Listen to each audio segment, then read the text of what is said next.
Pinupuri ka namin, O Diyos, Ama, Anak, at Espiritu Santo. Salamat, Ama, na ibinigay mo sa amin si Jesus na iyong anak, na namatay para sa aming kasalanan, iyong muling binuhay, iniakyat at iniluklok sa iyong kanan sa langit. Salamat na ibinigay mo sa amin ang iyong banal na Espiritu, at sa pamamagitan niya ay ibinuhos mo ang iyong pag-ibig sa aming puso.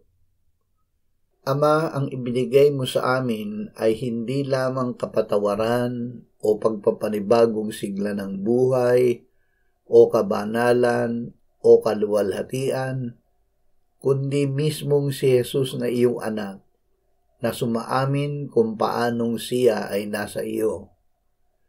Salamat na si Jesus na aming kaligtasan ay nananahan sa amin. Amen.